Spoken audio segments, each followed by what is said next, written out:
타락 스토리 16장 장수가 좀 왔다 갔다 하는데 나중에 정리해서 갈 것 같아요. 지금은 앞으로 갔다 뒤로 갔다 하는 그런 과정에 있어서 여자의 시 세 번째 시간입니다. 여자의 시를 대적하는 뱀의 시의 정체와 활동.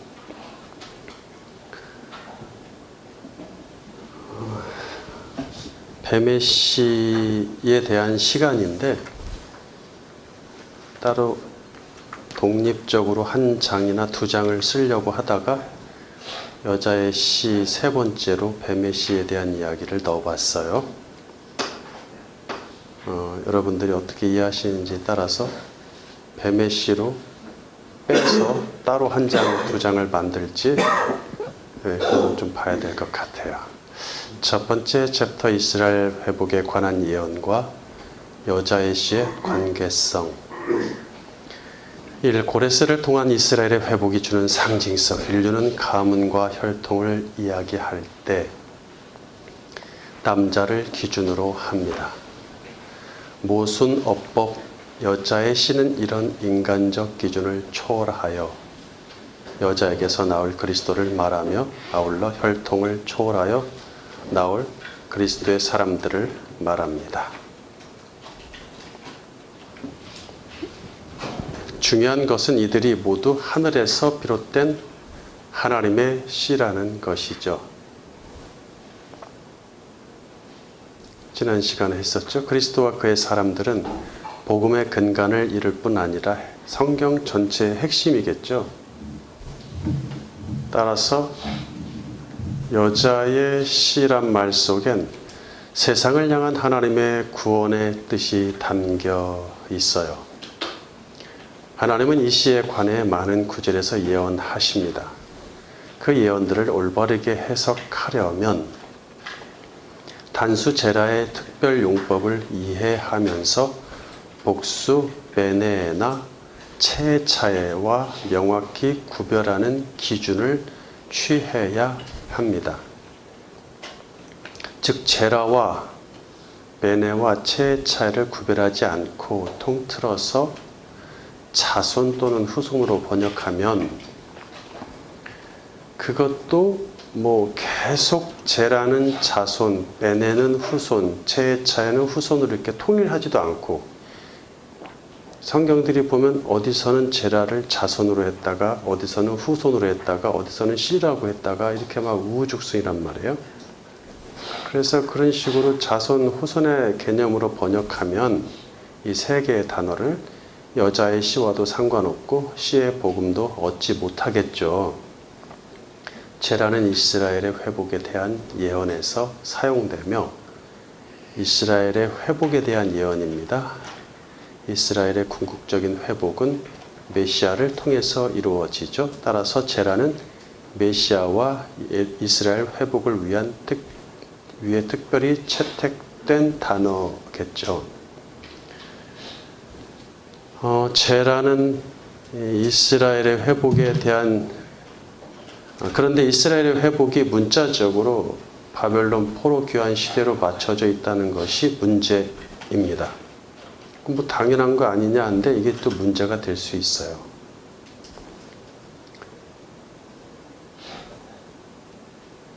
자, 이스라엘 회복에 관한 예언이 매우 많습니다.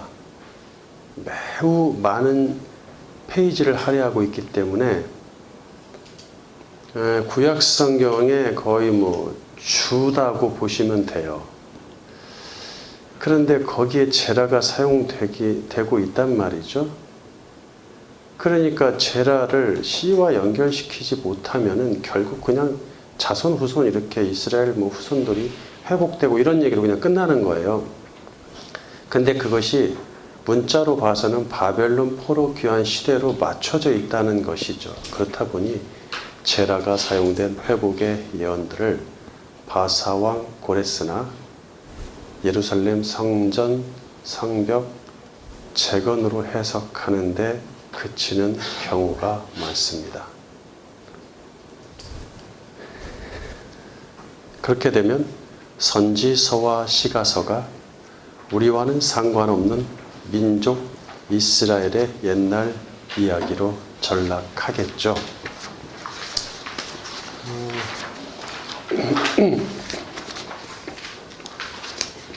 모세오경이나 역사서는 역사적인 사건을 그대로 그냥 다 서술한 거니까 차례차례 시간 순서로 그건 뭐 그냥 그대로 보면 되겠지만, 시가서나 선지서는 뭐예요?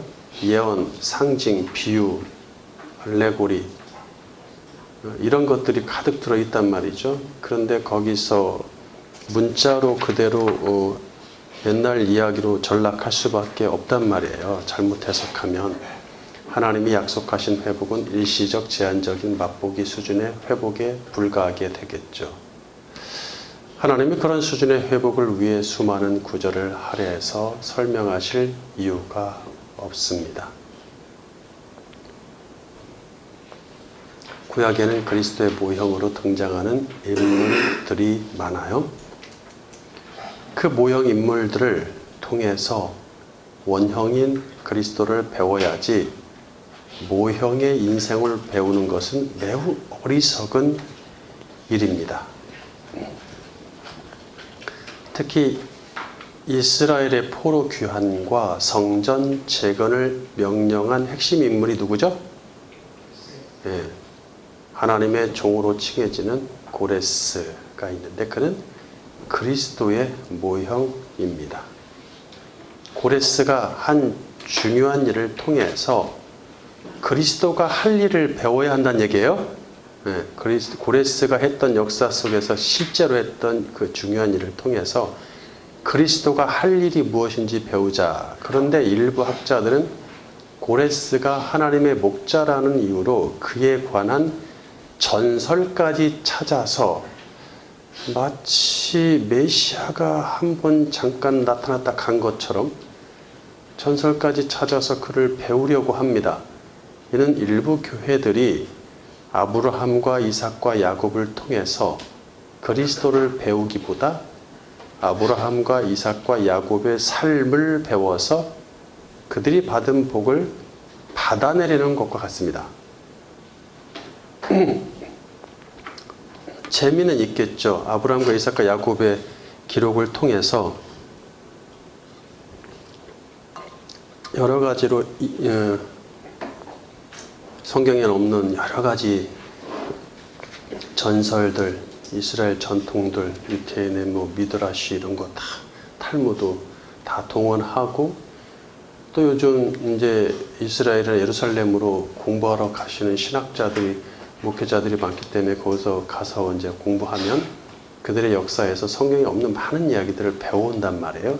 그런 것들을 섞어서 이렇게 하면 재미는 있지만, 그래서 그들의 삶을 통해서 우리는 어떻게 살 것인가를 배우는 걸로 그친다면, 그것이 과연 하나님이 그들의 삶을 거기다 기록해 놓은 목적일까? 라는 생각을 해볼 필요가 있어요.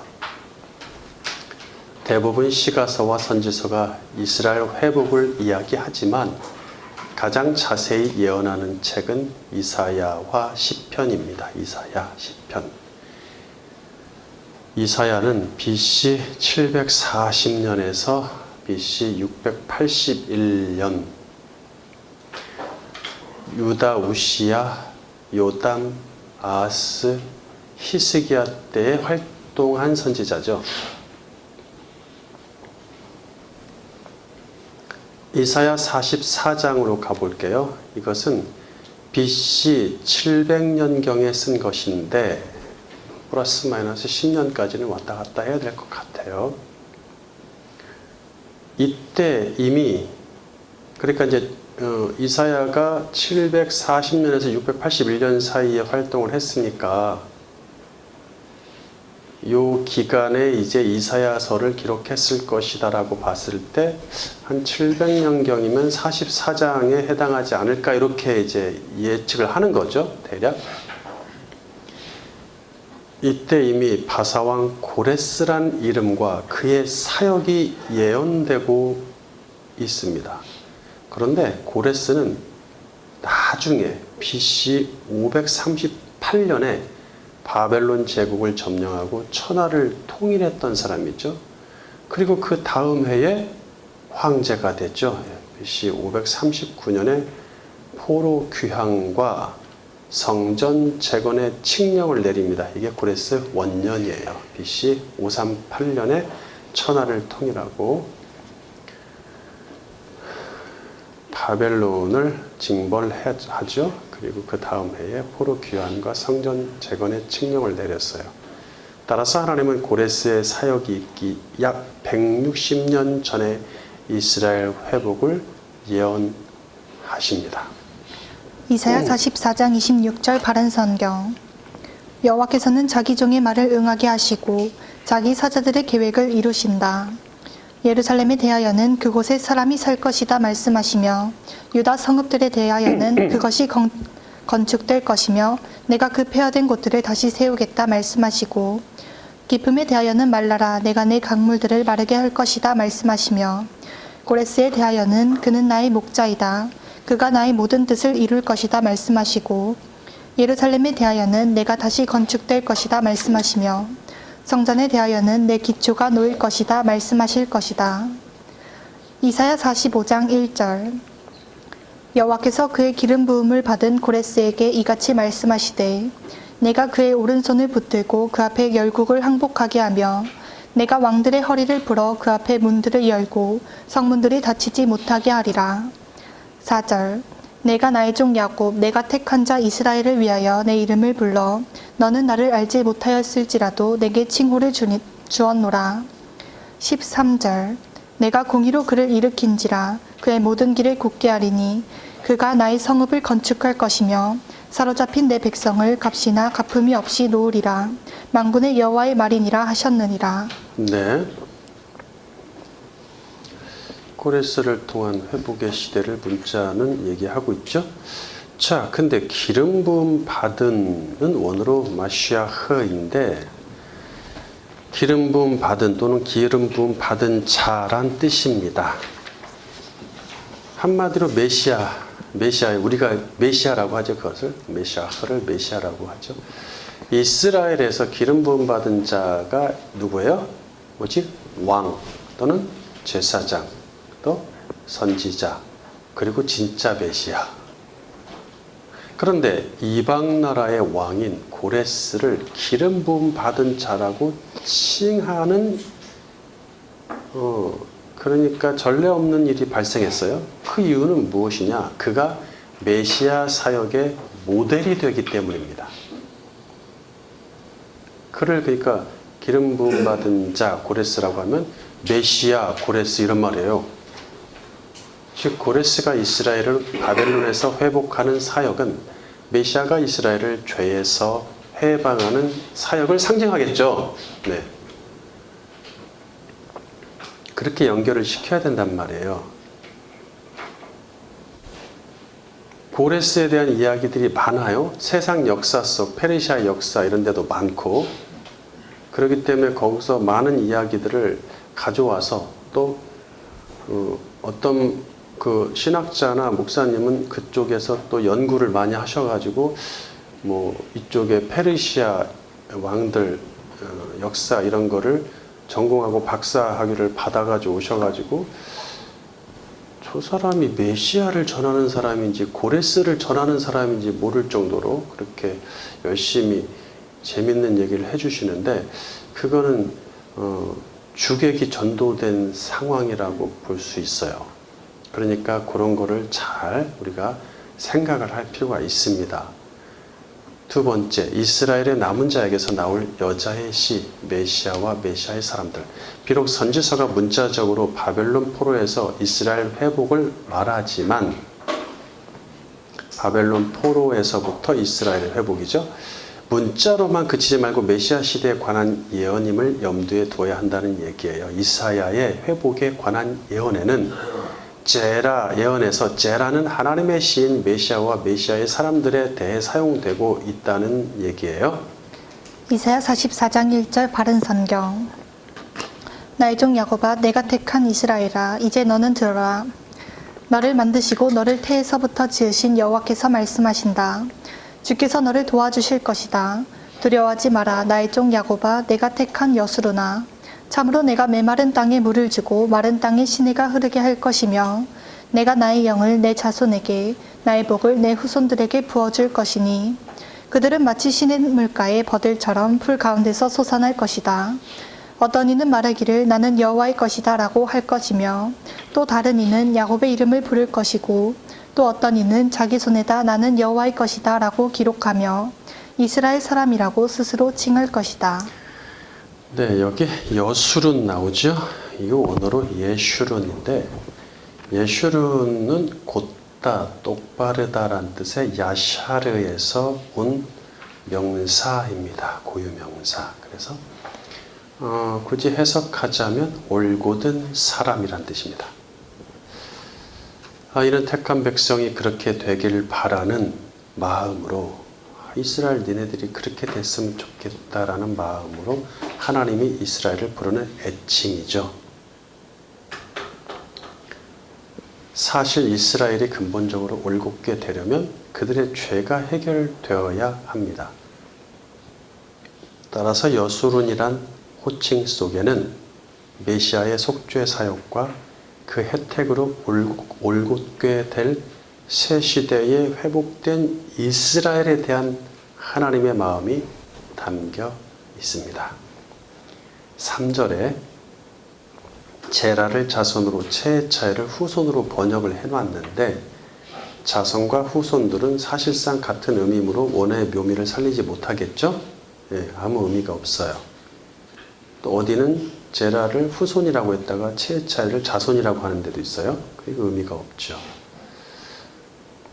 여러 구절에서 제라가 체차나 베네와 동시에 사용되는 경우가 있단 말이에요. 이런 게 여러 개 있는데 이럴 때는 구별을 해야 돼요. 제라는 시로, 체차이나 베네는 후손으로 구별해서 번역을 해야 한다. 제라를 후손으로 번역하면 메시아를 연상할 수 없지만 시로 번역하면 메시아를 연상케 되죠. 이사야 44장 3절 흥정역 성경. 내가 목마른 자에게 물을 부어주며 마른 땅에 큰 물들을 내고 내 영을 내 씨에게 내 복을 내 후손에게 부어주리니. 네, 흥정역을 다 가져오다 보니까 너무 이상해서 왜냐하면 흥정역이 시로 번역한 건 참 잘했는데 다른 거는 또 마음에 안 드는 부분들이 많거든요. 여호와를 뺀다든지 뭐 이런 이상스러운 일들을 하다 보니까 좀 빼봤는데 빼다 보니까 이런 부분을 또 다시 흥정역을 가져오게 되네요. 이스라엘이 회복되려면 먼저 그리스도에게 하나님의 영이 부어져야 됩니다. 막 뭐 영을 붓는다 막 이러니까 성령 시대다, 영을 부은다고 약속하실까, 성령을 받자 막 이러는데 어림도 없습니다. 그렇게 되는 게 아니야. 그거는 무조건 그리스도가 먼저 영이 부어져야 됩니다. 그리고 나서 그분이 그리스도가 나눠주시는 거예요. 그 후에 그리스도가 그의 사람들에게 들어가 연합함으로써 그들에게 하나님의 영이 부어진 것과 같아지죠. 예, 그리스도와 아버지는 하나니까. 따라서 위 구절에서 제라는 1차적으로 메시아를, 2차적으로 메시아의 사람들을 가리킵니다. 이렇게 메시아를 통해서 민족과 혈통을 초월하여 이스라엘로 칭해지는 사람들이 생겨난다는 얘기예요. 자기 손에다가 나는 이스라엘 사람이야 이렇게 쓴다는 그런 어떤 재밌는 비유까지 들었죠. 이사야 61장 1절 바른 성경. 주 여호와의 영이 내게 임하셨으니 이는 여호와께서 내게 기름을 부으시고 가난한 자들에게 아름다운 소식을 전하게 하시라는 것이다. 주께서 나를 보내셔서 마음이 상한 자를 싸매며 포로된 자에게 자유를, 갇힌 자에게 노임을 선포하고 여호와의 은혜의 해와 우리 하나님의 복수의 날을 선포하며 애곡하는 모든 자들을 위로하게 하시고 시온에 슬퍼하는 자들에게 제 대신 화관을, 슬픔 대신 기쁨의 기름을, 좌절감 대신 찬송의 옷을 주게 하시니 그들이 여호와께서 자기 영광을 나타내시려고 심으신 의의 나무들이라 불릴 것이다. 우리가 뭐 늘 많이 가져오는 구절들이 계속 인용되고 있지만 제가 세부적으로 해석하는 구절들은 조금씩 달라요. 다르니까 똑같은 구절 또 가져왔네 이렇게 생각하시면 안 돼요. 그러니까 그 전에 가져올 때는 이사야 61장 1절을 좀 더 자세히 해석해 드렸다면 이번에는 뭐 2절, 다음엔 3절 이렇게 하기 때문에 똑같은 거 그대로 긁어오는 거 아닙니다. 이런 것들을 잘 자세히 제대로 우리가 이해를 해야 세대주의자들, 문자주의자들, 신사도 운동가, 백투 예루살렘, 시오니즘, 유태인들 저기 팔레스타인에서 전쟁을 일삼고 있는 저들 이 모든 것들 또 심지어는 알라를 섬긴다는 모슬림들까지 구약 성경을 가지고 있는 모든 사람들의 오류를 다 이해하고 반박할 수 있습니다. 그러니까 이런 것들이 잘 해석돼야 돼요. 자, 오늘 무슨 얘기냐면 이스라엘의 남은 자에 대한 것인데 1절의 1인칭 단수 나는 메시아예요. 주 여호와의 영이 내게 임하셨으니 나는 메시아겠죠. 메시아가 직접 말씀하고 계세요. 그러니까 요금은 BC 한 680년경에 쓰여졌다라고 생각이 되는데 680여 년 전, 거의 700년 전에 메시아가 살아계셨어요. 그래서 하고 계시죠, 말씀을. 메시아가 궁극적인 문제들을 해결하여 자유를 선포하니 2, 3절에 그의 사람들이 의롭게 되어 기쁨과 찬송으로 화답한다라는 이야기예요. 근데 여기서 시온의 3절에 시온에 슬퍼하는 자들, 시온에 슬퍼하는 자들이 지금 주인공으로 등장했어요. 뭐 애곡하는 모든 자들, 다 갇힌 자 이런 거 전부 다 같은 말인데 이거를 한마디로 시온에 슬퍼하는 자들이라는 말에 좀 더 우리가 집중할 필요가 있죠. 이것은 시온이란 말 들었으니까 이스라엘의 남은 자들입니다. 고레스는 진정한 회복을 가져온 메시아의 모델이고 고레스의 명으로 귀환한 이스라엘의 남은 자는 메시아의 사람들의 모델입니다. 자, 귀환한 사람들의 뭐 명단, 숫자 이런 것도 다 기록하죠, 성경이? 예, 그러니까 귀환자가 아무나 귀환할 수 있는 게 아니었다. 남은 자에 속한다. 지나가다 얻어서 같이 온 사람이 아닙니다. 거기 귀환한 자들이.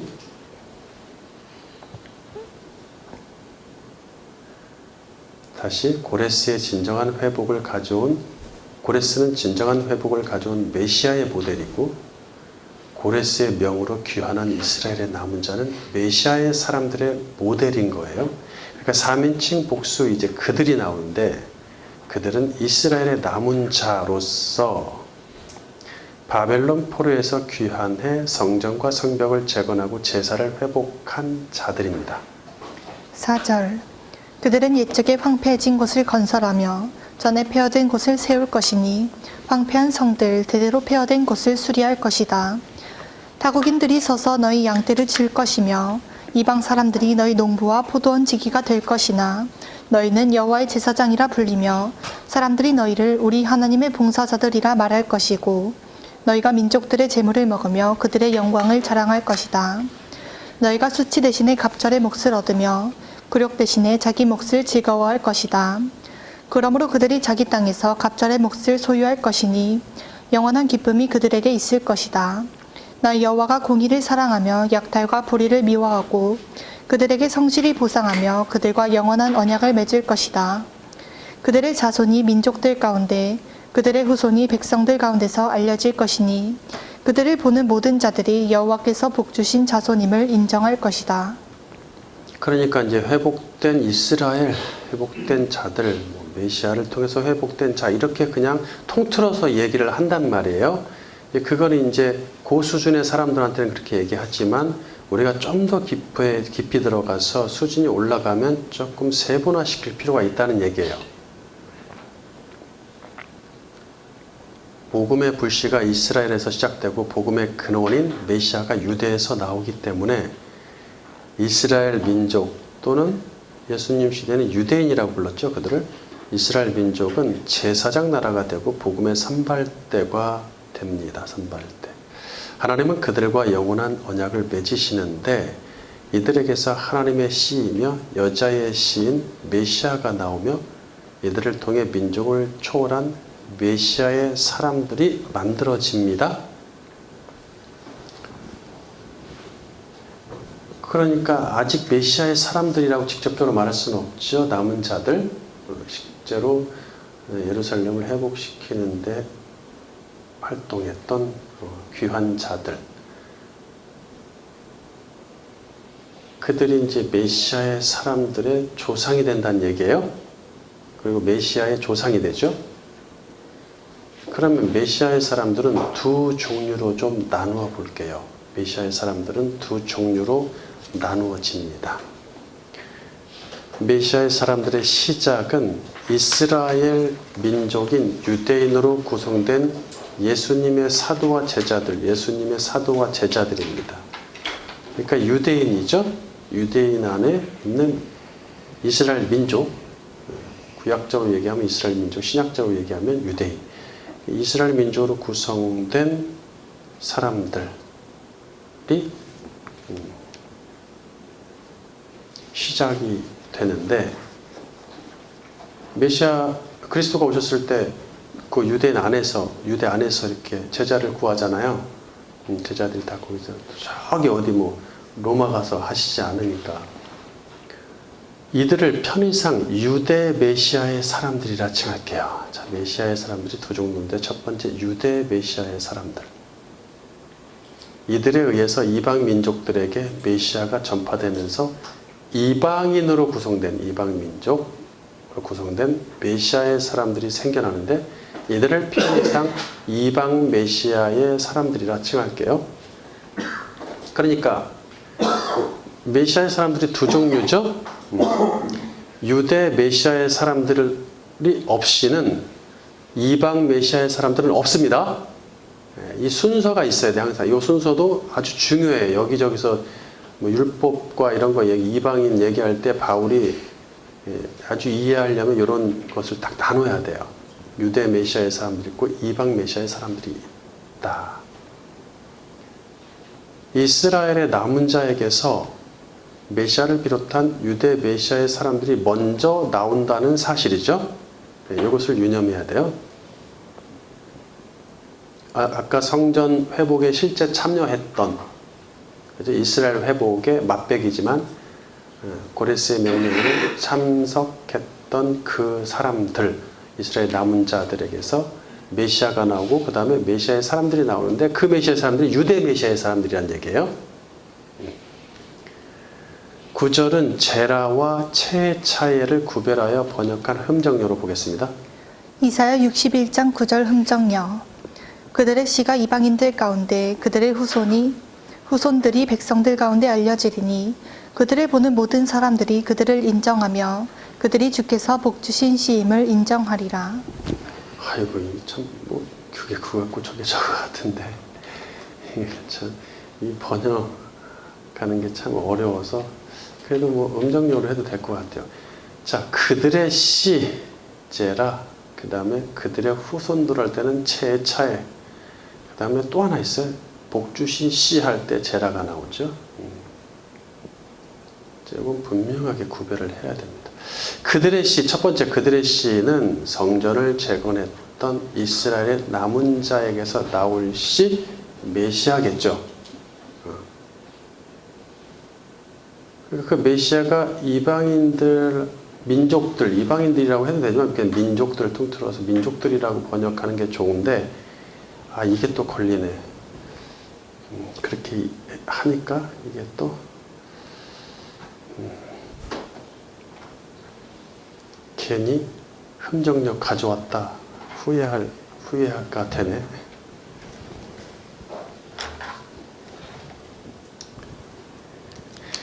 그래, 그들의 씨, 이방인들도 포함이지만 민족들이라고 해야 됩니다.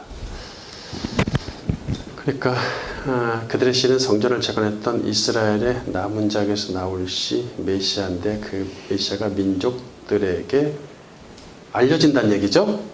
전파된다는 얘기예요. 전파된다. 이게 있었는데 이거 줄을 삭제했구나. 그것은 전파된다. 민족들에게, 온 세상 민족에게 메시아가 전파된다는 얘기예요. 그러니까 그들의 씨가 민족들 가운데 알려진다 이렇게 돼 있죠. 첫 번째. 그러니까 전파된다는 얘기죠. 메시아가 민족들에게. 그 다음에 두 번째, 그들의 후손들 최차에 그들의 후손들은 유다 메시아의 사람들입니다. 유다 메시아의 사람들. 여기서 그들이 누구라 그랬어요? 그들이 이스라엘 남은 자잖아요. 이스라엘 남은 자니까 민족 이스라엘에 남아서 회복 운동을 했던 그 이스라엘 남은 자의 씨는 메시아고, 그 다음에 그들의 후손들은 유대 메시아의 사람들입니다. 그래서 그들의 씨와 그들의 후손들이 주께서 복 주신 씨가 되는 거예요. 메시아도 하나님이 복 주신 씨가 되죠. 최초의 씨가 되고, 그를 통해서 다른 자들도 메시아를 영접한 사람들도 다 복받은 씨가 되는 거죠. 예. 세 번째, 이스라엘 회복을 예언하는 이사야에서 제라, 이것은 여호와의 복받은 씨다. 아브라함이 이삭을 제물로 드리는 믿음을 보신 하나님은 씨의 언약에서 하나를 더 추가하세요. 그 씨로 인해 민족들 즉 메시아의 사람들이 복을 받게 되리라는 내용을 추가하신다. 창세기 22장 15절 흠정여. 주의 천사가 하늘에서부터 두 번째 아브라함을 불러 이르되 주가 말하노라. 내가 나를 두고 맹세하였노라. 곧 내가 이 일을 행하여 내 아들 즉 내 유일한 아들을 아끼지 아니하였으므로 내가 내게 복을 주고 복을 주며 또 내 씨를 하늘의 별들같이 바닷가의 모래같이 번성하게 하고 번성하게 하리니 내 씨가 자기 원수들의 문을 소유하리라. 또 내 씨 안에서 땅의 모든 민족들이 복을 받으리니 이는 내가 내 음성에 순종하였기 때문이니라 하니라. 네, 그러니까 처음에는 보이는 약속의 가나안 땅을 다 주겠다. 그다음에 바다 모래 하늘의 별처럼 번성케 하겠다. 너의 제라를, 메시아죠. 그렇게 했는데 여기는 이제 원수들의 문도 소유하고 모든 민족들이 복을 받는다 이렇게 얘기를 한단 말이죠. 그 씨 메시아를 통해서 메시아 그리스도 안에서 복 받는다 이런 내용이 추가된단 말이죠. 그래서 이후 이삭과 야곱에게 너희 조부 너희 아버지한테 주셨던 그 씨의 언약을 말씀하실 때 메시아의 사람들이 복을 받는다는 내용을 또 같이 추가로 말씀하십니다. 창세기 26장 2절 흠정여. 주께서 그에게 나타나 이르시되 이집트로 내려가지 말고 내가 내게 말해줄 땅에 거하라. 이 땅에 머무르라. 내가 너와 함께하고 내게 복을 주리라. 내가 이 모든 지역을 너와 내 씨에게 주고 내가 내 아버지 아브라함에게 맹세한 그 맹세를 이행하며 또 내 씨를 하늘의 별들같이 번성하게 하고 이 모든 지역을 내 씨에게 주리니 내 씨 안에서 땅의 모든 민족들이 복을 받으리라. 다 메시아입니다. 이거는 이삭에게 한 말이죠. 이제 야곱에게 한 말. 창세기 28장 13절 흠정여. 또 보라 주께서 그 위에 서서 이르시되 나는 주니 곧 내 조상 아브라함의 하나님이요 이삭의 하나님이니라. 내가 누운 땅을 내가 너와 내 씨에게 주리니 내 씨가 땅의 티끌같이 되어 내가 서쪽과 동쪽과 북쪽과 남쪽으로 널리 퍼지며 너와 내 씨 안에서 땅의 모든 가족들이 복을 받으리라. 예. 자, 그러니까 그리스도 메시아로 인해서 복받는 자들을 얘기한단 말이죠. 자, 이제 메시아의 사람들은 여호와의 복받은 씨로 칭해집니다. 진정한 영원한 언약이 되려면 그 언약은 어디까지 가야 영원한 거예요? 새하늘 새 땅까지 이어져야 되겠죠? 그래 영원하다는 말이 성취되는 것이죠. 이사야 65장 17절 바른 성경. 보아라, 내가 새하늘과 새 땅을 창조할 것이니 이전 것들은 기억되거나 마음에 떠오르지 아니할 것이다. 너희는 내가 창조하는 것으로 인해 영원히 기뻐하고 즐거워하여라. 보아라, 내가 예루살렘을 기쁨으로 그 백성을 즐거움으로 창조할 것이기 때문이다. 23절. 그들의 수고가 헛되지 아니하며 그들이 낳은 자손이 지난을 당하지 아니할 것이니 그들은 여호와의 복을 받은 자손이며 그들의 후손도 그들과 함께할 것이기 때문이다. 여호와의 복 받은 씨. 제라니까 자손이 아니라 씨로 번역해야겠죠. 구약의 의인들은 영원한 새하늘 새 땅으로 이어지는 여호와의 복 받은 씨를 부러워하면서 고난주의 그 회복의 시대를 갈망하죠. 시편 102편 1절 바른 성경. 고난당하는 사람이 마음이 상하여 그 근심을 여호와 앞에 쏟아붓는 기도. 여호와시여 내 기도를 들으시고 내 부르짖음이 주께 이르게 하소서. 7절. 내가 잠을 이루지 못하여 지붕 위에 외로운 참새같이 되었습니다.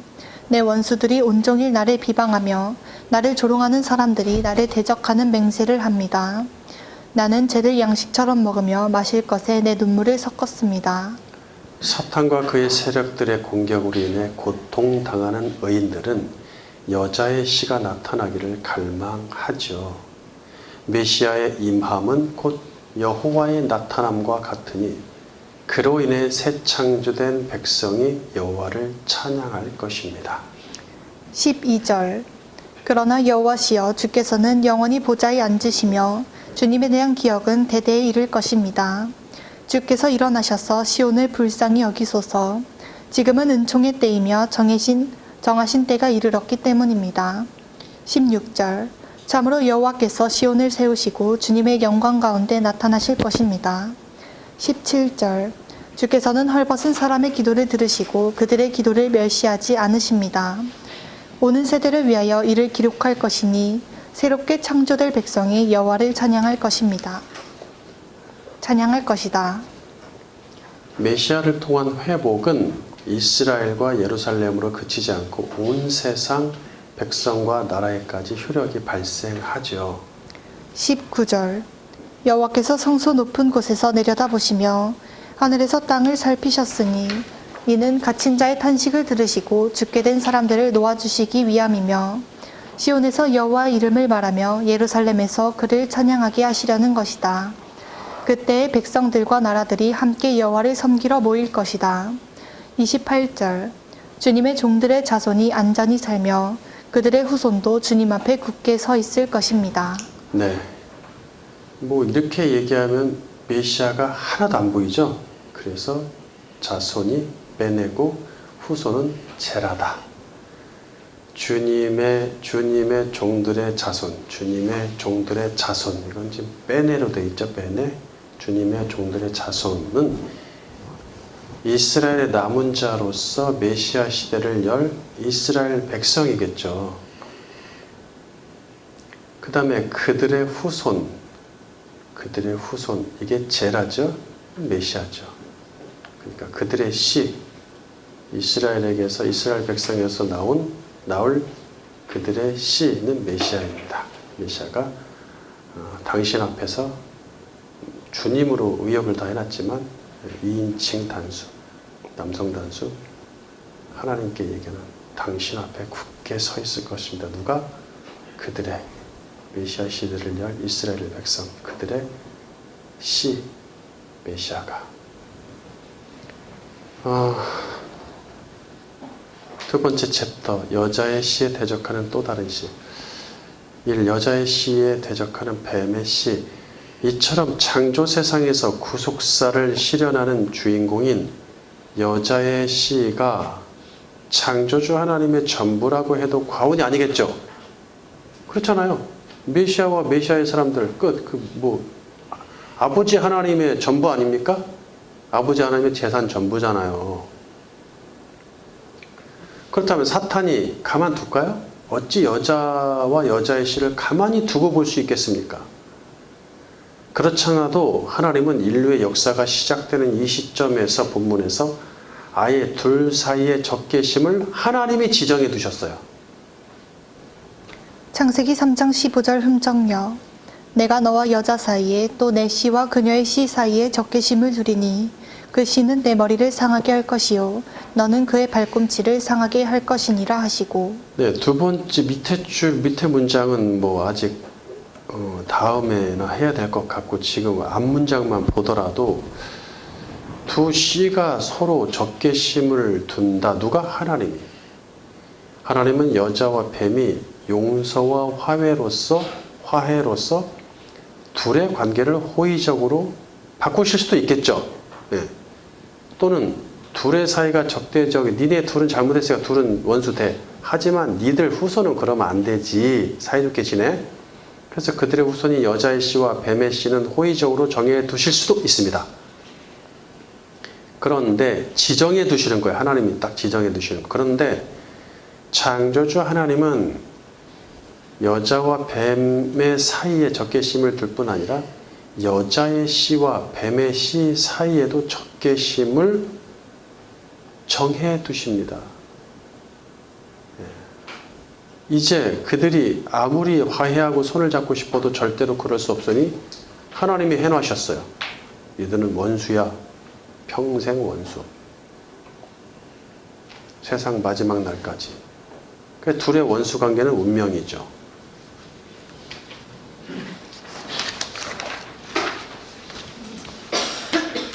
그렇다면 뱀의 씨의 정체는 무엇일까요? 한글 성경들은 이것을 뱀의 후손이라고 주로 다 번역을 해놨죠. 뱀의 후손, 자손 뭐 이렇게 해놨는데 뱀의 후손이란 말은 성립되지 않습니다. 자, 짐승이 낳은 것은 새끼란 말을 쓰지 후손이란 말을 쓰지 않아요. 우리말에서.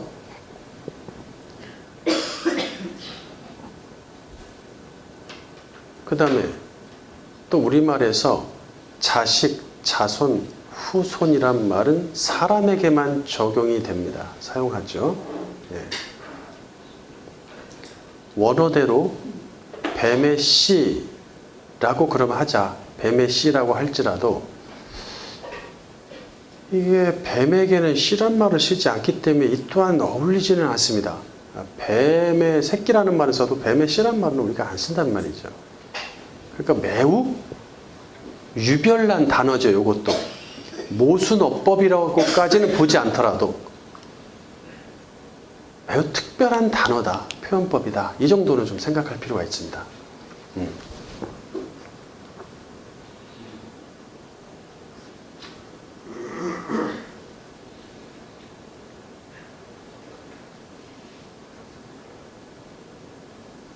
그렇다면 비유와 상징으로서 뱀의 본질이 사탄이죠? 뱀의 본질은 사탄이니까 사탄의 씨라고 말할 수 있겠습니다. 사탄의 씨. 사탄은 영적인 존재이며 천사 같은 영적 존재는 결혼하거나 남성과 여성의 개념이 없죠? 우리가 나중에 천국 가도 그렇다 그랬어요. 천사와 같이 돼서 성이 다 갈라지거나 결혼하거나 이런 게 없다고 그랬어요. 그러므로 사탄이 생식으로 자기 후손을 생산하는 개념이 성립되지 않습니다. 따라서 사탄의 씨는 사탄으로부터 비롯된 씨로서 이 세상에 존재하는 특정 사람이나 무리 또는 집단이겠죠. 사탄의 첫째 아들, 둘째 아들, 셋째 딸 이게 아니란 얘기예요. 자, 여자의 씨가 세상에 존재하는 특정 사람이나 무리인 것과 같은 개념이겠죠? 우리가 여자의 씨를 지지난 시간에 그렇게 배웠어요. 세상에 존재하는 특정 사람이나 무리이다. 이거 자체가 모순어법이기 때문에 여자의 씨가 실제 이 세상에 존재하는 때는 언제죠? 그리스도의 강림 이후인 신약시대죠? 예. 그러니까 메시아의 시대입니다. 여자의 씨가 실제 하는 때가 이 여자의 씨와 원수 관계를 형성할 사탄의 씨도 시대와 그 시대와 때를 같이 합니다. 어떤 시대와 때? 여자의 씨와 메시아의 시대에 같이 존재한다. 즉 여자의 씨가 존재하는 순간 그에 대적하는 사탄의 씨가 존재한다는 얘기예요. 이해하시겠죠? 네. 그러니까 여자의 씨만 있는 시대, 사탄의 씨만 있는 시대는 없어요.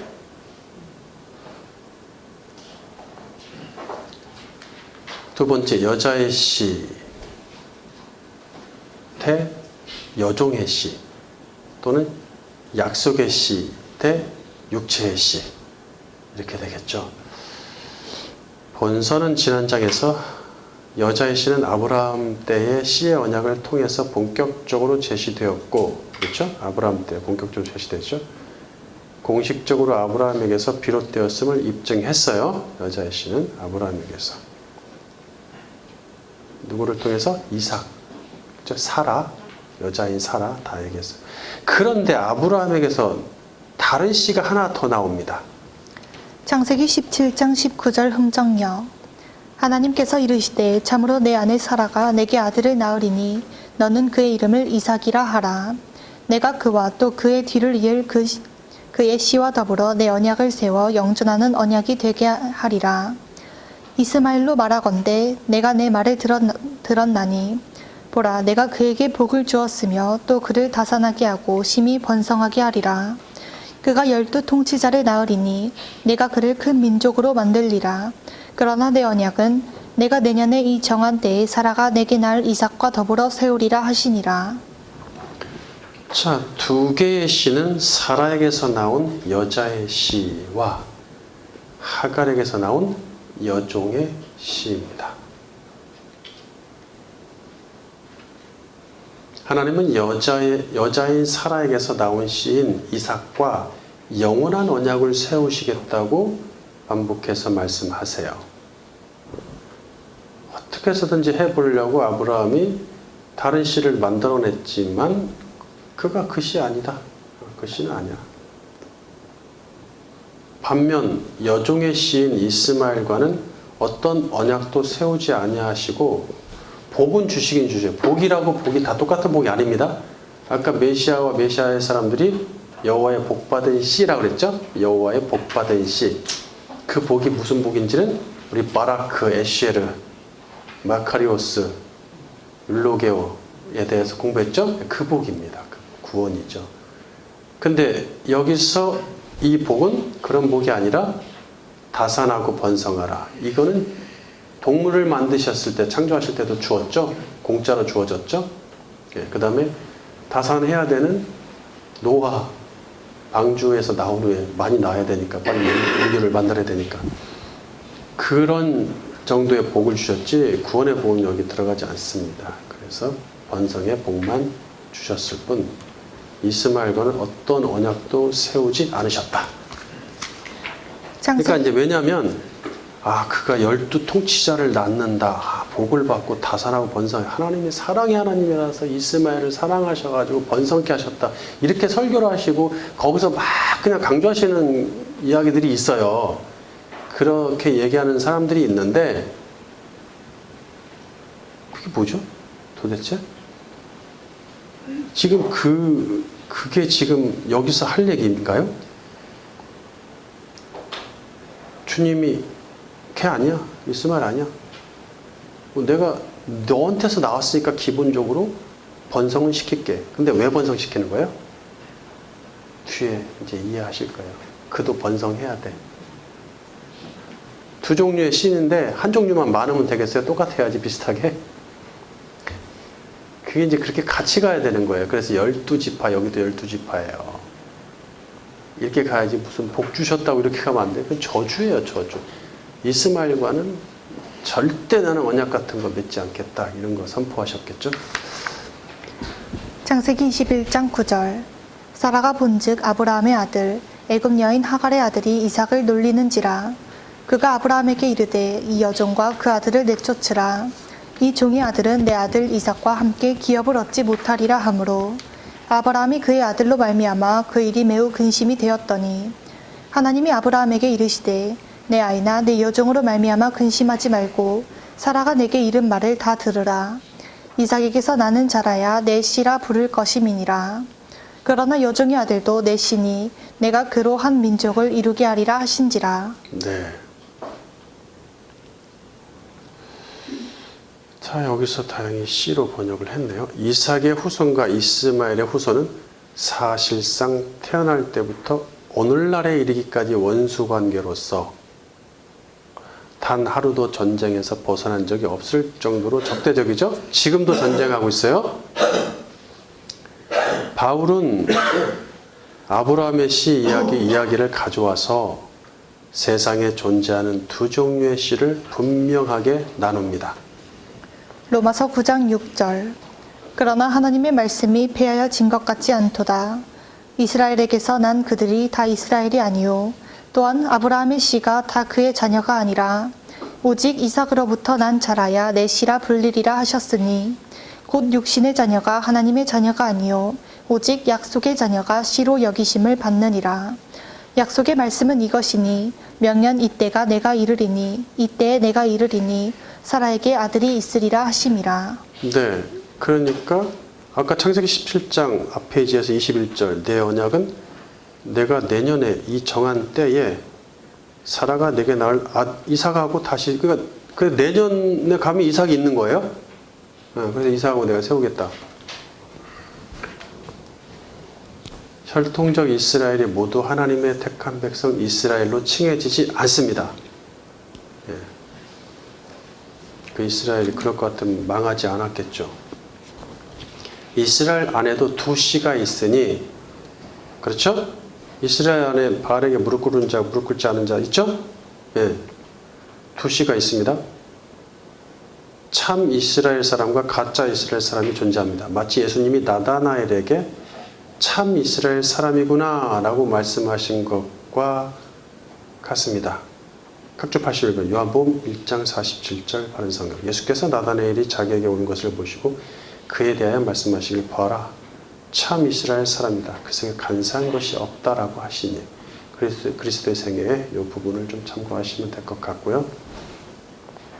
이 말을 느닷없이 그럼 내가 그럼 이스라엘 사람이지 아니요? 이렇게 얘기하면 안 되는 거예요. 이것을 그렇게 얘기하면 이렇게 얘기하면 예수님과 이스라엘 나다나엘과 그 옆에 있는 동료 제자들은 딱 알아듣는 거예요. 아시겠죠?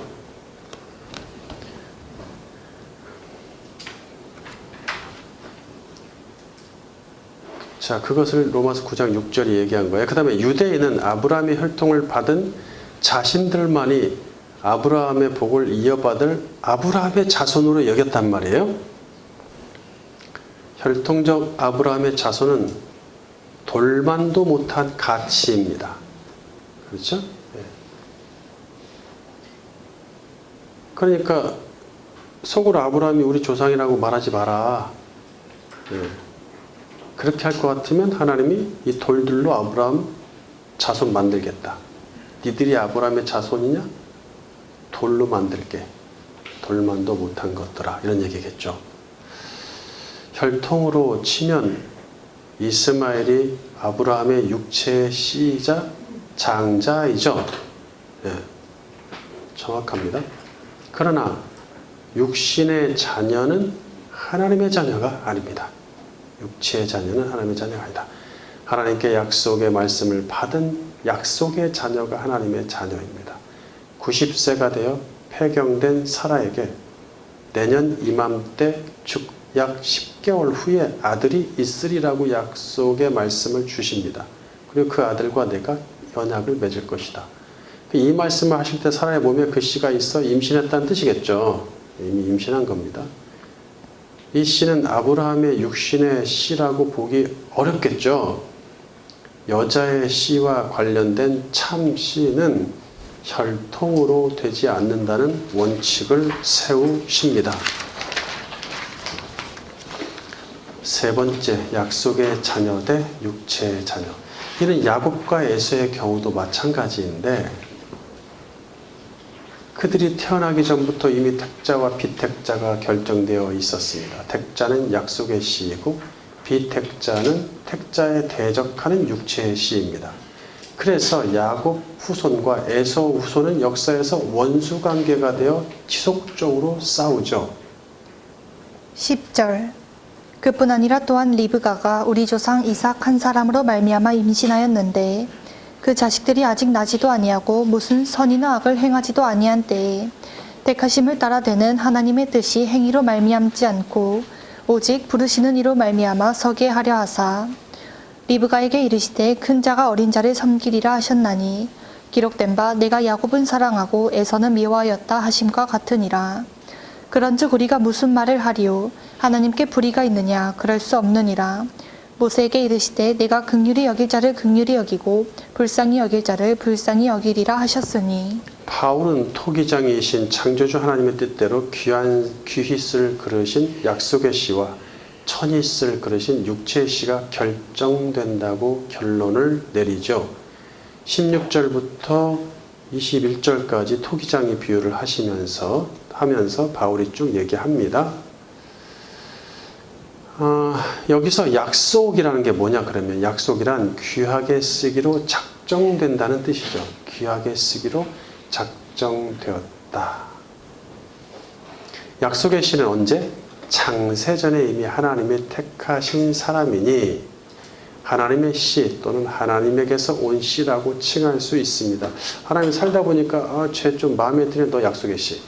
또 살다 보니까 제 마음에 드네 너 하나님의 씨 할래? 이게 아니에요. 그렇게 하나님이 항상 현재를 사시기 때문에 이미 다 얘기가 된 거예요. 작정됐다. 그게 약속입니다. 결국엔 약속의 자녀이냐 육체의 자녀이냐의 문제로 귀결됩니다. 약속의 자녀이냐 육체의 자녀이냐. 갈라디아서 4장 22절. 기록된 바 아브라함에게 두 아들이 있으니 하나는 여종에게서 하나는 자유 있는 여자에게서 났다 하였으며 여종에게서는 육체를 따라 났고 자유 있는 여자에게서는 약속으로 말미암았느니라. 그렇죠? 육체를 따라 약속을 따라 육체를 따라 난 것은 육체의 자녀, 약속을 따라 난 것은 사람은 약속의 자녀 이렇게 되는 거죠.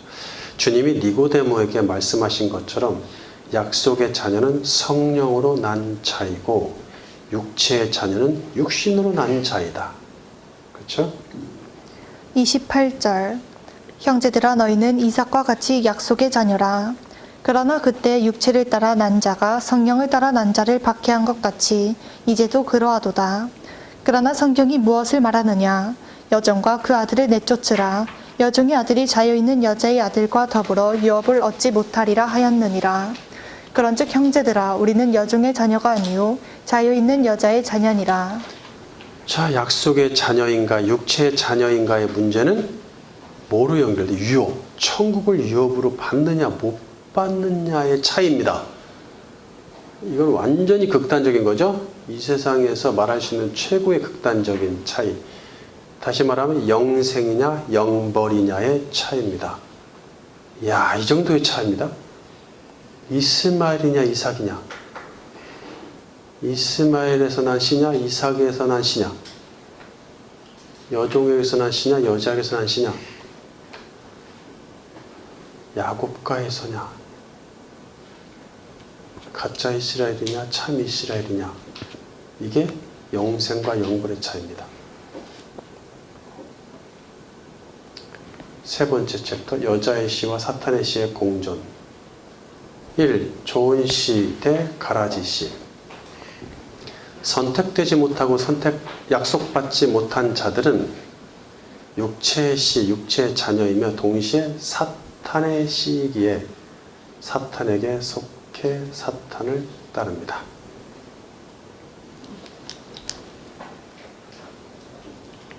하지만 선택되고 약속받은 자들은 약속의 씨, 약속의 자녀이고 여자의 씨이기에 그리스도에게 속해 그리스도를 따릅니다. 자, 그것을 이제 이 세 번째 챕터에서 이야기할 거예요. 뱀과 여자의 대립이 구약 시대부터 시작되었다면 뱀의 씨와 여자의 씨의 대립은 신약 시대부터 시작되겠죠. 여자의 씨는 메시아에게 속한 사람들이라면 뱀의 씨는 그들을 대적하기 위해 세워진 사탄에게 속한 사람들입니다. 따라서 이 두 종류의 씨는 악인과 의인이며 그리스도에 의해서 뿌려진 씨와 사탄에 의해서 뿌려진 씨입니다. 마태복음 13장 24절. 예수께서 그들 앞에 또 비유를 들어 이르시되 천국은 좋은 씨를 제 밭에 뿌린 사람과 같으니 사람들이 잘 때 그 원수가 와서 곡식 가운데 가라지를 덧뿌리고 갔더니 싹이 나고 결실할 때 가라지도 보이거늘 집주인의 종들이 와서 말하되 주여 밭에 좋은 씨를 뿌리지 아니하였나이까? 그런데 가라지가 어디서 생겼나이까? 주인이 이르되 원수가 이렇게 하였구나. 종들이 말하되 그러면 우리가 가서 이것을 뽑기를 원하시나이까? 주인이 이르되 가만두라. 가라지를 뽑다가 곡식까지 뽑을까 염려하노라. 둘 다 추수 때까지 함께 자라게 두라. 추수 때에 내가 추수꾼들에게 말하기를 가라지는 먼저 거두어 불사르게 단으로 묶고 곡식은 모아 내 곡간에 넣으라 하리라. 야, 예수님의 이 씨 비유네요. 결국과 가라지 비유. 여자의 씨는 좋은 씨이고 사탄의 씨는 가라지 씨입니다. 예수님은 천국의 비밀을 아무나 알아듣지 못하도록 아삽의 예언한 대로 비유로만 말씀하시죠. 예, 시편 78편에 보면은 아삽이 예언한 게 나옵니다. 34절 예수께서 이 모든 것을 우리에게 비유로 말씀하시고 비유가 아니면 아무것도 말씀하지 아니하셨으니 이는 선지자를 통하여 말씀하신 바 내가 입을 열어 비유로 말하고 창세부터 감추인 것들을 드러내리라 함을 이루려 하심이라. 이에 예수께서 무리를 떠나사 집에 들어가시니 제자들이 나와 이르되 밭의 가라지의 비유를 우리에게 설명하여 주소서. 대답하여 이르시되 좋은 씨를 뿌리는 이는 인자요 밭은 세상이요 좋은 씨는 천국의 아들들이요 가라지는 악한 자의 아들들이요 가라지를 뿌린 원수는 마귀요 추수 때는 세상 끝이요 추수꾼은 천사들이니 그런즉 가라지를 거두어 불에 사르는 것 같이 세상 끝에도 그러하리라. 인자가 그 천사들을 보내리니 그들이 그 나라에서 모든 넘어지게 하는 것과 또 불법을 행하는 자들을 거두어내어 불못불에 던져 넣으리니 거기서 울며 이를 갈게 되리라. 그때 의인들은 자기 아버지 나라에서 해와 같이 빛나리라. 귀 있는 자는 들으라. 네, 귀 없는 자는 못 들어요. 좋은 씨인 여자의 씨는 인자이신 그리스도가 뿌리십니다. 근데 그들이 누구래요? 천국의 아들들이래. 천국의 자녀들. 그 다음에 반면 가라지 씨인 사탄의 씨는 사탄 마귀가 뿌립니다. 예수님께서 마귀라고 했는데 이게 또 사탄이 같은 다르게 표현한 말이에요. 나중에 이것도 공부할 거예요. 두 씨가 뿌려져 자라는 밭은 이 세상이에요. 이 세상. 정확하죠? 인류의 역사에는 두 종류의 씨가 공존하며 살아가고 있습니다. 네. 그러나 추수 때인 마지막 날에 예수님이 재림하셔서 당신의 씨인 천국의 아들들은 영원한 아버지의 나라로 맞이하시고 사탄의 씨인 악한 자의 아들들, 사탄에게 속한 사탄의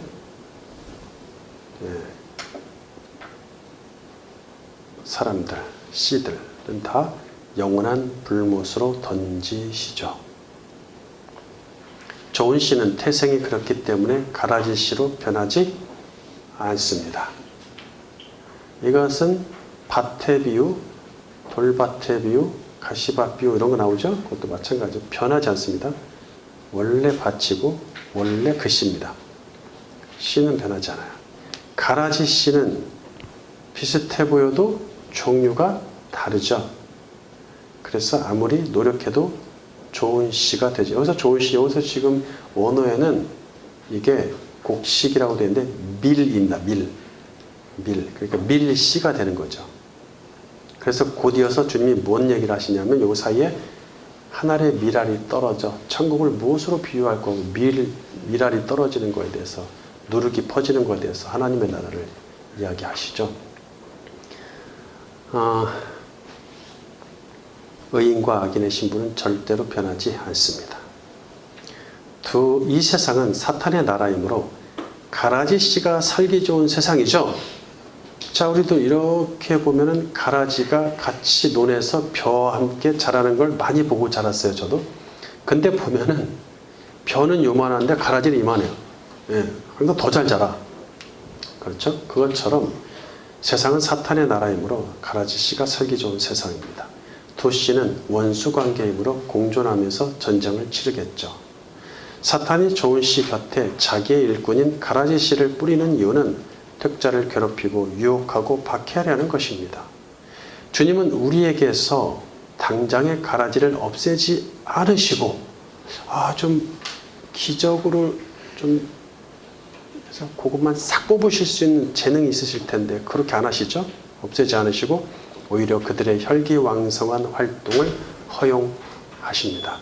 이 과정에서 우리는 단련되고 강해지고 성화되겠죠. 두 번째 사탄의 씨, 독사의 열매, 마귀의 아들. 사탄의 씨는 사탄의 편에서 사탄을 따르고 그의 뜻을 좋게 받아들이는 악인들입니다. 사탄은 자신의 강력한 세력을 유지하고 그리스도 공동체를 파괴하기 위해서 자신과 똑같은 씨를 심어둔다는 얘기예요. 세례 요한과 예수님은 바리새인과 사두개인을 뱀의 자식, 즉 사탄의 씨라고 확정하십니다. 마태복음 3장 7절 요한이 많은 바리새인들과 사두개인들이 세례 베푸는 데로 오는 것을 보고 이르되 독사의 자식들아 누가 너희를 가르쳐 임박한 진노를 피하라 하더냐. 마태복음 12장 34절 독사의 자식들아 너희는 악하니 어떻게 선한 말을 할 수 있느냐. 이는 마음에 가득한 것을 입으로 말함이라. 마태복음 23장 33절 바른성경 뱀들아 독사의 자식들아 너희가 어떻게 지옥의 심판을 피하겠느냐. 네, 이 구절은 개역개정으로 안 가져와서 갑자기 개역개정이 겟네마를 새끼라고 번역을 하는 바람에 헷갈릴 것 같아서 바른성경으로 독사의 자식으로 통일했어요. 유대인에게 있어서 뱀이나 독사는 사탄을 뜻합니다. 여기서 자식은 원어로 겟네마인데 자손 열매란 뜻이에요. 독사의 열매야 뱀의 열매야. 뱀이 누구예요? 사탄. 사탄이 뿌려놓은 씨, 열매, 자손. 열매 안에 씨가 들어있죠. 즉 바리새인과 사두개인이 사탄의 열매로 얻은 그의 자손이라는 뜻으로서 사탄이 이끄는 악인의 라인에 속한 자들이겠죠. 그들은 바뀔 수 없는 운명과 신분으로서 본래 사탄으로부터 비롯되었기에 본질적으로 악하며 선한 것은 찾아볼 수 없습니다. 그래서 가인이 사탄에게 속하여서 아벨을 죽인 것처럼 사탄의 씨는 의인의 원수이며 주님의 길을 굽게 하는, 왜곡시키고 방해하는 활동을 하죠. 사도행전 13장 6절 바른성경 온 섬을 두루다니다가 살라미에 이르러 어떤 마술사를 만났는데 그는 바이에수라고 하는 유대인 거짓 선지자였다. 그가 지혜 있는 사람인 총독 서기오 바울과 함께 있었다. 그런데 이 총독이 바나바와 사울을 불러 하나님의 말씀을 듣고자 하였다. 이름을 번역하면 엘루마라고 하는 마술사가 그들을 대적하여 총독이 믿지 못하게 하려고 애썼다. 바울이라고도 하는 사울이 성령으로 충만하여 그를 주목하여 보고 말하였다. 온갖 속임수와 온갖 악행으로 가득한 마귀의 자식아, 모든 이의 원수야. 내가 주님의 곧은 길을 굽게 하는 짓을 그치지 못하겠느냐. 네. 사울이 최초로 바울로 이름이 바뀌면서 등장했어요. 바울이 최초 등장하면서 그의 사역, 최초 사역인데 얼마나 영성이 충만한지 이걸 알아보네요. 바예수란 예수의 아들이란 뜻으로서 그는 치유 사역을 하는 거짓 유대인 선지자였습니다. 그러니까 마술 같은 거 하면서 치유 사역하고 막 이런 거 있죠. 이렇게 하는 거 이런 거. 거짓 선지자였다. 자식, 여기서 마귀의 자식아, 그한테 복음을 전하려고 하는데 못하게 방해를 해요. 그러니까 성령 회방죄죠. 그래서 마귀의 자식아 이렇게 했어요. 자식은 원어로 휘오스인데 아들, 자식, 자손 또는 짐승한테 적용되면 새끼란 뜻이겠죠. 마귀의 자식은 곧 뭐예요? 사탄의 씨죠. 세 번째 마지막, 요한이 말하는 적그리스도가 곧 사탄의 씨. 사탄의 씨는 교회에 나와 있는 교회인이 있을 수도 있고 교회 밖에 불신자일 수도 있습니다. 교인일 수도 있고 교인일 수 있고 불신자일 수도 있습니다. 교회 밖에서. 교회 밖의 불신자들은 사탄의 통치 방식과 육의 것이 좋아서 세상을 선택한 사람들에게 푹 빠져서 그리스도의 공동체로 들어올 일은 없죠. 들어오지 않죠. 그런데 교회 안에도 세상의 삶의 방식과 육의 것을 좋아하는 자들이 있으니 그들을 염소며 가라지라고 얘기할 수 있겠죠. 하나님의 이름을 부르고 예수의 이름을 부른다고 해서 모두가 택함 받은 성도는 아닙니다. 요한은 하나님에 대한 사랑과 세상에 대한 사랑이 공존할 수 없다고 말합니다. 우리 마음에 두 가지를 사랑할 수 없다는 걸 얘기하는 거예요. 그걸 다른 말도 뭐래서 돈과 하나님을 겸하여 섬길 수 없다. 뭐 이런 같은 개념이에요. 너희 마음이 있는 곳에 물질 있는 곳에 너희 마음이 있다. 너희 사랑이 물질로 간다. 뭐 이런 거 여러 가지. 그래서 우리가 물질을 위해서 쓰는 인생의 에너지와 시간과 그것이 제일 많죠. 우리 마음이 거기 가 있기 때문에 그렇잖아요. 세상의 것을 사랑하는 자들 속에는 아버지의 사랑이 없으니 세상 것을 사랑하는 자들 속에는 아버지의 사랑이 없으니 그가 바로 적그리스도라고 말합니다. 요한이 말하는 적그리스도도 사탄의 씨겠죠.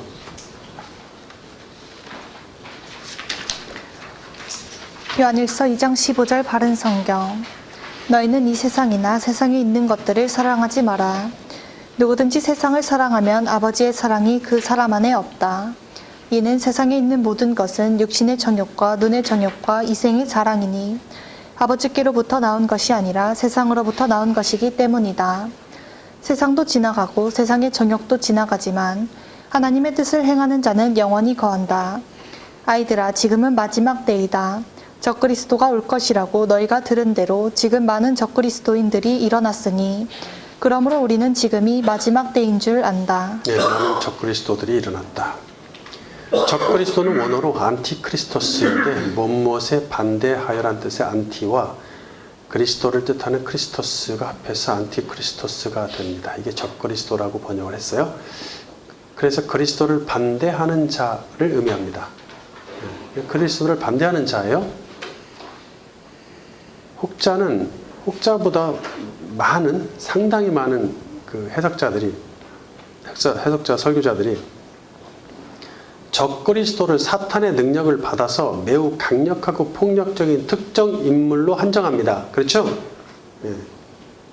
뭐 우리 역사에서 있었던 뭐 굉장한 그 악인들 있죠. 그 어마어마한 사람들, 뭐 히틀러부터 시작해서 뭐 그런 특정한 사람들로 한정하려고 하는데 그렇지 않습니다. 하지만 그것은 거짓 그리스도에 해당합니다. 차라리 그쪽이 더 가까워요. 그러니까 각주 86번 거짓 그리스도는 가짜 그리스도로서 그리스도처럼 큰 일을 보여주거나 기적을 행하거나 무리의 우두머리 인도자로 행동을 하죠. 예수님이 마태복음 24장 24절에서 거짓 그리스도들과 거짓 선지자들이 일어나 큰 표적과 기사를 보여주면서 자기 힘을 과시하는 거예요. 자기 능력을 과시하고 그리고 메시아 비슷한 얘기들을 자꾸 갖고 와요. 네, 민족, 특히 뭐 민족 청소하는 거를 뭐라 하죠? 인종 청소 이런 거 할 때 보면은 막 이런 자기가 마치 뭐 약간 메시아적인 그런 존재인 것처럼 드러낸단 말이에요. 요 근래도 저기 미국에 한 명 있죠? 자기가 메시아적인 존재라는 식으로 드러내는 사람이 하나 있단 말이에요. 그런 식으로 이렇게 하는 자들이 거짓 그리스도, 가짜 그리스도. 그래서 큰 표적과 기사를 보여 할 수만 있으면 택한 자들도 미혹한다. 근데 적그리스도는 달라요. 적그리스도는 구별해야 됩니다. 만약 우리 교회가 그리스도의 공동체라면 우리와 함께 있다가 공동체를 나간 자들도 적그리스도 있고 적그리스도일 수 있어요. 또 보통 이단이나 사이비에 빠진 자들도 처음에 교회 안에 있었다가 나간 자들이니까 적그리스도일 수 있습니다. 또 신앙생활 하다가 그만두고 세상으로 나간 자들도 적그리스도일 수 있습니다. 안티크리스토스. 한마디로 적그리스도는 예수님이 가르치신 진리를 거부한 사람들이에요. 19절. 그들이 우리에게서 나갔으나 실제로 우리에게 속해 있었던 것은 아니니 만일 그들이 우리에게 속했다면 우리와 함께 거하였을 것이다. 안 나갔다는 얘기겠죠? 그러나 그들 모두가 우리에게 속하지 않았다는 것이 드러났다. 너희는 거룩한 분에게서 기름 부음을 받았고 너희 모두가 알고 있다. 내가 너희에게 쓴 것은 너희가 진리를 모르기 때문이 아니라 그것을 알기 때문이며 또 모든 거짓은 진리에서 나오지 않는다는 것을 알기 때문이다. 거짓말쟁이가 누구냐? 예수께서 그리스도이심을 부인하는 자가 아니냐? 아버지와 아들을 부인하는 그가 적그리스도이다. 요한이서 1장 7절. 미혹하는 자가 세상에 많이 나왔나니 이는 예수 그리스도께서 육체로 오심을 부인하는 자라. 이런 자가 미혹하는 자요 적그리스도니.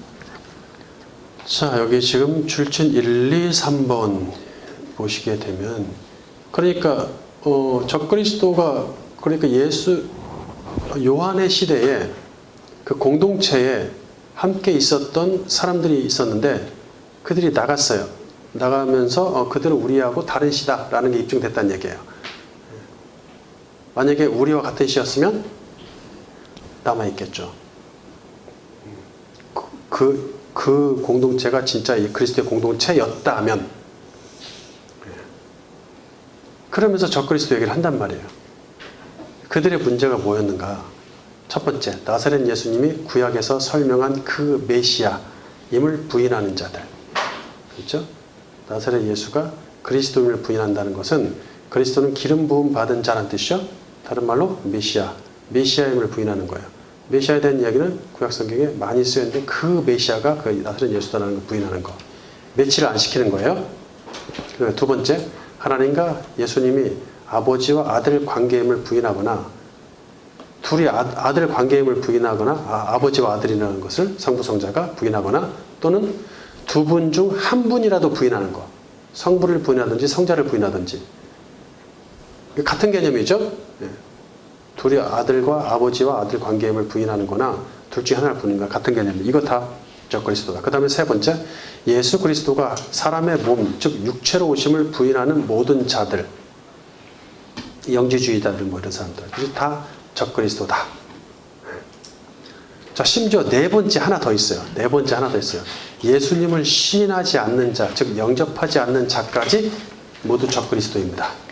요한일서 4장 3절. 예수를 시인하지 아니하는 영마다 하나님께 속한 것이 아니니 이것이 곧 적그리스도의 영이니라. 우리라 한 말을 너희가 들었거니와 지금 벌써 세상에 있느니라.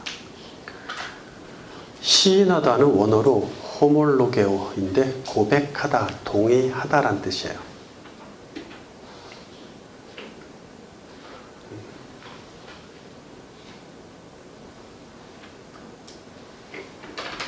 그 예수를 인정하지 않는다. 그게 예수 그리스도를 인정하지 않는다는 것은 뭐예요? 안티크리스토스잖아요. 그것이. 안티가 예수를 반대한다. 즉 예수를 부정하다. 같은 말이죠. 안티크리스토스가 예수를 부정하다 이런 뜻이에요. 그리스도를 부정하다. 그러니까 예수 그리스도를 부정하는 것. 반대로 영접하지 않는 것, 시인하지 않는 것은 안티크리스토스, 적그리스도다. 그리스도를 시인하지 않는 영은 사탄에게서 비롯된 악한 영을 말합니다. 이 악한 영이 사람 속에 들어가면 예수를 시인하지 않으므로 적그리스도의 영입니다. 지금 벌써 세상에는 사탄의 영이 활발하게 활동하고 있죠. 그 적그리스도의 영이 들어간 사람이 바로 사탄의 씨가 되는 것이죠.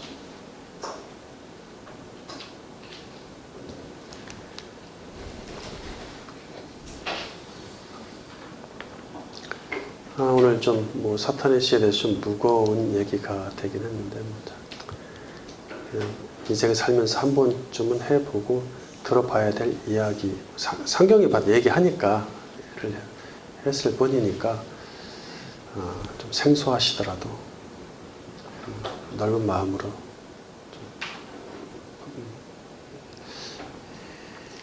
결론, 우리의 정체는 무엇인가요? 사탄의 씨도 여종의 씨도 아닌 자유하는 여자의 씨이며 약속의 씨라면 우리는 하나님으로부터 온 하나님의 씨입니다. 아울러 우리는 약속의 자녀이며 하나님의 자녀입니다. 이 정체와 영광스러운 신분은 창세전에 이미 작정되었고 약속되었습니다. 하나님을 알고 하나님께 속한 우리는 그분의 말씀을 듣고 그대로 행동하죠. 특별히 요한은 서로 사랑함으로써 사탄에게 속한 자가 아니라 하나님께 속한 자임을 입증하자고 강조합니다. 요한일서 4장 4절 바른 성경.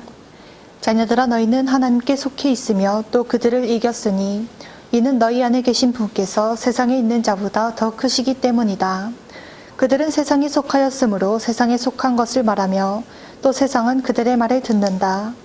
우리는 하나님께 속하였으니 하나님을 아는 자는 우리의 말을 듣고 하나님께 속하지 않은 자는 우리의 말을 듣지 않는다. 이것으로 우리는 진리의 영과 미혹의 영을 안다. 사랑하는 자들아 우리가 서로 사랑하자. 사랑은 하나님께 속한 것이니 사랑하는 자마다 하나님께로부터 났고 하나님을 안다. 자, 이게 적그리스도 얘기하다가 나온 얘기예요. 적그리스도 얘기하다가 요한일서 3절까지 하다가 4장 3절 4절부터 사랑에 대한 얘기를 하면서 하나님이 사랑이시고 하나님께 속했다면 그 사랑이 우리한테서 나와야 되고, 그러니까 우리가 하나님을 안다면 하나님이 하신 그 사랑은 우리한테서도 우리에게도 발현되어야 되는 것이 아니겠느냐, 입증하라는 거예요. 심지어 베드로는 뜨겁게 사랑하라, 뜨겁게 사랑하라.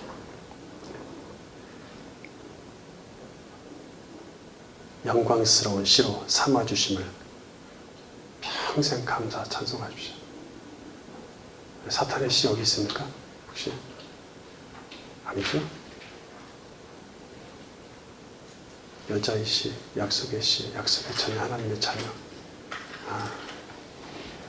내가 노력해서 땄습니까? 더 바라는 거 있으십니까? 세상 것을 사랑하지 말고 여기서부터 시작되는 거예요. 공동체와 이 예배와 지체들을 뜨겁게 사랑하기를 주님의 이름으로 축원합니다.